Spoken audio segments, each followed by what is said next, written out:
नहीं, हम दो, हमारे भी दो, हम जिनके दो हैं वो भी तो हमारे रहेंगे। माँ बाप को छोड़कर परिवार नहीं हो सकता। और मैं तो एक बात कहूं, दो ही बच्चे क्यों?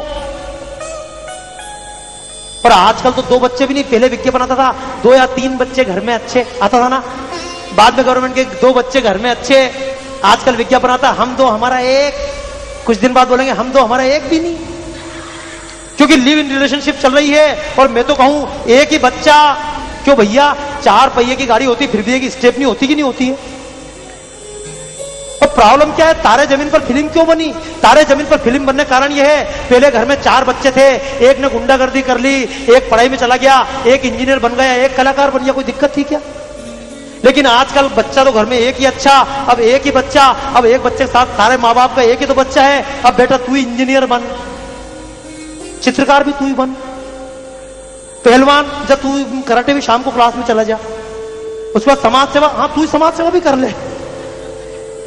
उस बच्चे को मार मार के हम वैज्ञानिक बना रहे हैं, उस बच्चे को मार मार के इंजीनियर बनाना चाहते हैं। और यही कारण है कि तारे जमीन पर फिल्म बनती है। हमने बच्चों को बचपन छीन लिया। मैं तो आपसे बात कहना चाहता हूं दोस्तों, अपने परिवार को छोटा ना बनाएं। हमारे शरीर से भले 2 बच्चे प्राप्त हो, कोई बुराई नहीं, हमारा घर पर 1 बच्चा हो, लेकिन केवल 1 बच्चे पर संतोष ना करें। अरे हमारे 1 बच्चे की जितनी पढ़ाई में खर्चा होता है उतनी पढ़ाई का खर्चा हम निकाल लें तो गांव के 100 बच्चे पढ़ सकते हैं, हमारा परिवार बड़ा हो जाएगा। मैं आपको छोटे परिवार की शिक्षा देने नहीं आया, मैं आपसे केवल कहने आया हूं अपना परिवार बड़ा बनाइए। यहां तो 10 स्कूल देने वाले, 20 स्कूल देने वाले, 25 स्कूल देने वाले लोग हैं कि नहीं है?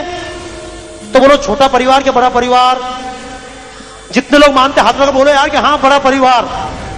और वो भी क्या केवल भारत परिवार या पूरी दुनिया परिवार? क्योंकि हमारे ऋषि ने समझाया है पूरी दुनिया एक परिवार। आइए अब मैं एक अनुरोध करूंगा, अब भारत माता की आरती धूमधाम से करूं तो उसके लिए आपसे भी अनुरोध करूंगा, जितने बच्चे बैठे हैं वो तो ठीक है ना, और जो कुर्सी पर बैठे हैं वो भी बच्चे बनना चाहते ही नहीं चाहते हैं। अब तो कोई वीआईपी बनना नहीं चाहता ना। आइए सभी को अनुरोध करूंगा, मंच से उठकर अपनी कुर्सियों को मोड़कर बिल्कुल मंच के पास तक आ जाइएगा, बिल्कुल मंच के पास तक आ जाइएगा। हम धूमधाम से भारत माता की आरती के लिए आपको तैयार करूंगा। आज मैंने समय इसलिए निकाल लिया। आइए हम सब गाते हुए भारत माता की आरती करेंगे बिल्कुल मंच के पास तक, ताकि जिस चित्र को मैं बना रहा हूं आप बगल से देख पाए। मैं अकेला भारत माता की आरती ना गाऊं, आप सब भी गाएं। थोड़ी देर अब आ जाइए साइड में, जल्दी जल्दी। और आइए खाली हाथ ना आए, झूमते हुए ताली बजाते हुए आइए पीछे से लेकर आगे तक। हरे रामा रामा रामा हरे हरे, हरे रामा और आगे आते जाइए। हरे हरे हरे कृष्णा कृष्णा कृष्ण। देखिए एक बात अवश्य कहूंगा मैं आपसे, ये जो हरे राम हरे कृष्ण आप गा रहे हैं, आज से 50 साल पहले भारत में एक संत हुए थे, उन्होंने बंगाल में जाकर लोगों से कहा मेरे साथ हरे राम हरे कृष्ण गाओ। तो बंगाल के लोगों ने गाया क्या? बंगाल के लोगों ने कहा इतनी फुर्सत नहीं है, माइकल जैक्सन जिंदा है, मैडोना जिंदा है, हम हरे राम हरे कृष्ण गा। उनका नाम था संत प्रभुपाद, चले गए अमेरिका। एक हुए थे महर्षि महेश योगी, उन्होंने भारत के लोगों से कहा था भावती ध्यान सीख लो, हमने कहा फुर्सत, चले गए हॉलैंड। एक हुए थे ओशो, भारत के लोगों से कहा था सुनो, हमने कहा हमको सुनने की जरूरत, चले गए। और एक बात कहूं, केवल यही नहीं गए, हमारी हल्दी का पेटेंट अमेरिका ने करा लिया, हमारे चावल का पेटेंट अमेरिका ने, और चावल का पेटेंट कराएगा नहीं तो क्या करेगा? मुझे एक बात ईमानदारी से बताओ, जितने बुजुर्ग लोग खड़े हुए हैं, जब शादियां होती थी तो हल्दी लगाते थे लगाते थे? अभी दीपक नहीं भैया, हेलो ये दीपक किसने जलवा दिए? अभी दीपक एक भी नहीं जलेगा। अभी आरती का हुई है शुरू। अच्छा एक बार बताओ, आरती बोलो 10 मिनट के अंदर फिनिश कर दूं या कम से कम आधे घंटे चलने दूं?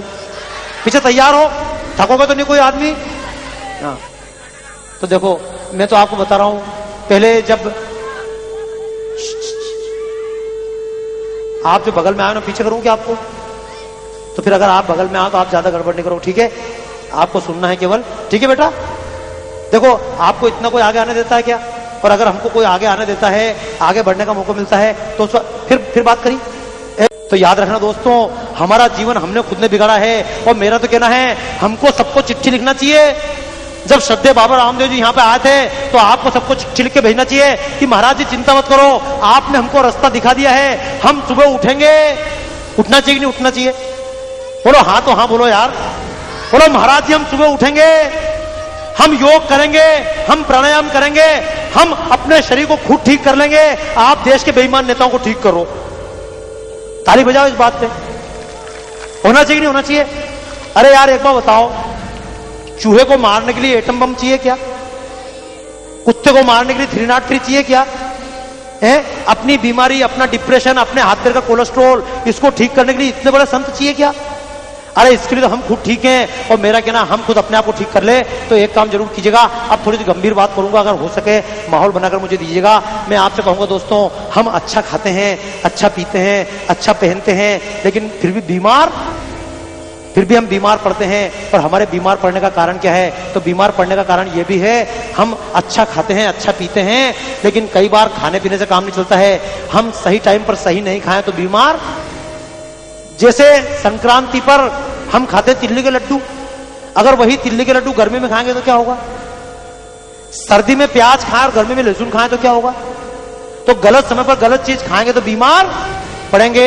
ऐसे ही एक बात और याद रखना, गलत समय पर गलत गाएंगे या गलत समय पर गलत सुनेंगे तो भी बीमार। अब आप कहेंगे बाबा जी ये क्या सिखा रहे हो? तो मैं तो आपसे फिर कहा, देशभक्ति क्या है? देशभक्ति ये नहीं कि बड़े बड़े तिरंगे झंडे ले रहा है। देशभक्ति ये है हम सब अपना काम ईमानदारी से करने लग जाएं, यही देशभक्ति है। तो आइए देखो, समझने का प्रयास कीजिएगा। कभी कोई रात को 1:30 बजे आपको एक कड़क चाय पिलाए और फिर कहे सो जा, तो फिर क्या होगा? नींद आएगी क्या? नहीं आएगी ना। तो देखो, जितने खाने में ध्यान रखते हैं किस समय क्या खाना। ये दीपक क्यों जला ली भैया अभी बिना पूछे यार? कोई बात नहीं, तुम इधर देखो, बाकी इधर देखो, बाकी इधर देखना। देखो, कभी आप कल्पना करो रात को 2 बज रही हो, कोई गीत सुन के देखना। कभी रात को 2 बजे गीत चले, सुहानी रात ढल चुकी, ना जाने तुम कब आओगे। ठीक है, अब ये गाना आप रात को सुन के देखना, या कभी बिल्कुल रात के अंधेरे में जब चारों तरफ अंधेरा हो उस समय कोई गीत चलाना, झूम झूम ढलती रात, तो रात को सुन के बड़ा मजा आएगा। और आप कल्पना करो, ये का यही गाना दिन में 2 बज रही हो, धूप निकल रही हो, सूरज निकल रहा हो, और उस समय कोई गाय सुहानी रात ढल चुकी, लोग क्या बोलेंगे? सीधे आगरा से आ रहा है क्या? लगता है ना? अच्छा कभी सुन के देखो, कभी दिन में 2 बजे धूप निकल रही हो, पसीना आ रहा हो और गीत चल रहा हो, सुहानी रात ढल चुकी, कैसा लगता है? मजा आता है क्या? नहीं आता है ना? तो याद रखना, कभी रात के समय सुनने की चीज अलग होती है और सुबह सुनने की चीज अलग। अब आप कहेंगे बाबा जी ये क्यों सिखा रहे हो? ध्यान रखना, ये भी आपके शरीर के लिए उतना जरूरी है। क्योंकि कभी कल्पना करो, विदेशी म्यूजिक बजता है ना, विदेशी म्यूजिक बजता है तो आवाज कैसी आती है तुम्हें? धुक धुक धुक, यही होता ना, इतनी जोर से तो दिल धक धक। और आजकल तो फिल्मी गीत भी क्या सिखाते हैं? फिल्मी गीत भी देखो तो धक धक धक होता कि नहीं होता? और जितने फिल्मी गीत आएंगे दिल धक धक करने लगा। अरे अजीब बात है यार, आजकल तो सिखाया था दिल धक धक कर रहा है, और पहले पुराने गीत अगर सुनो तो उसमें दिल धक धक भी करता था। तो पुराने गीत में सिखाया जाता था, बेटा दिल तेज मत धड़क, धीरे धीरे मचल ए दिले बेकरार, कोई आता है धीरे धीरे मचल ए दिले बेकरार, कोई आता है, यूं तड़प के न तड़पा हमें बार बार, कोई आता है धीरे धीरे मचल ए दिले बेकरार, कोई आता है धीरे हमको सिखाया था फास्ट। हम बीमार क्यों पड़ रहे हैं? खाना फास्ट। अरे अमेरिका के एक राष्ट्रपति मरे थे, उनका नाम था रोनाल्ड रेगन। और रोनाल्ड रेगन किस बीमारी से मरे? उस बीमारी का नाम था एल्जाइमर्स डिसीज। और ये एल्जाइमर डिसीज अमेरिका में बहुत आम डिसीज है, हर किसी को हो जाती है एल्जाइमर डिसीज। आदमी सब कुछ भूलने लगता है। अमेरिका में एल्जाइमर डिसीज होती है, भारत में नहीं होती। अमेरिका के लोगों ने रिसर्च किया, ये बीमारी भारत में क्यों नहीं होती है। भारत में एक व्यक्ति को हुई थी अभी, जॉर्ज फर्नांडिस साहब को, वो भी आश्रम में गए थे ना, जॉर्ज फर्नांडिस, यही बीमारी हुई थी।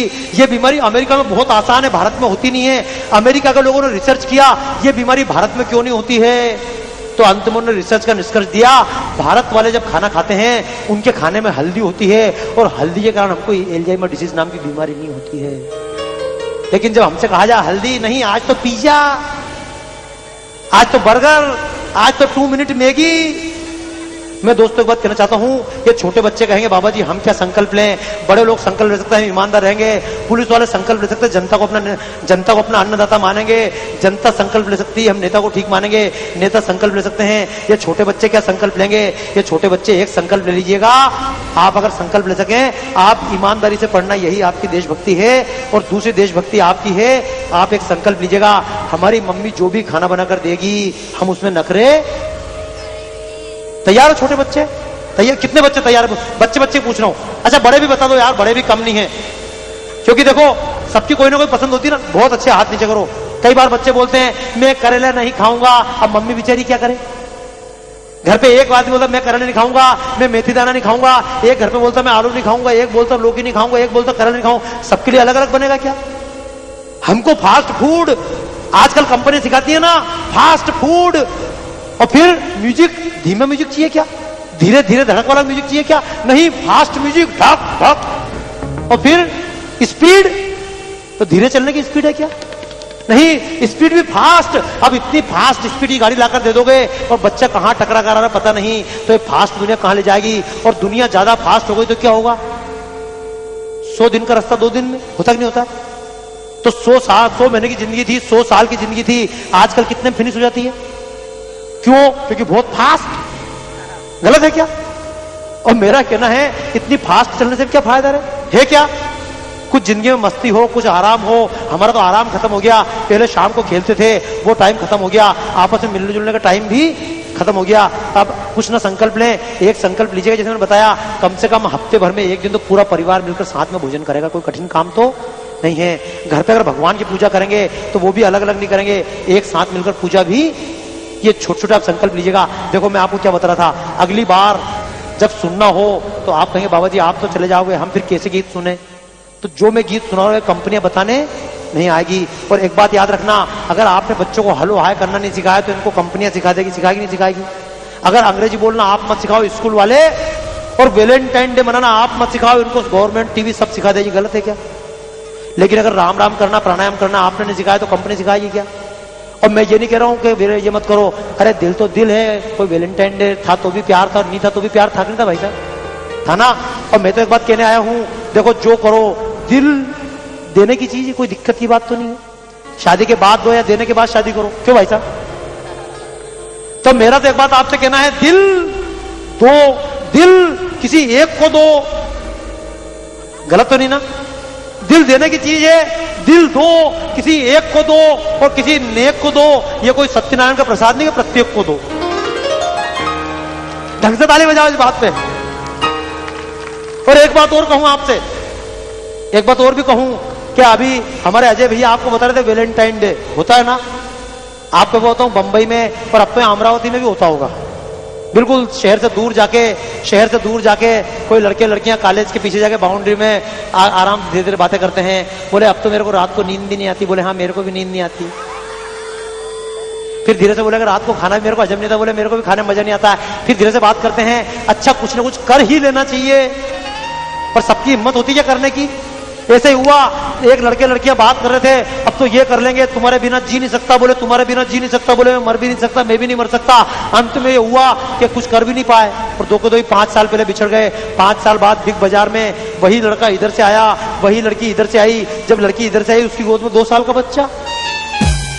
और जैसे ही वही लड़का 5 साल पुराना लड़का सामने आया, तो लड़की तुरंत अपने बच्चे से बोलती है, बेटा मामा जी को प्रणाम करो।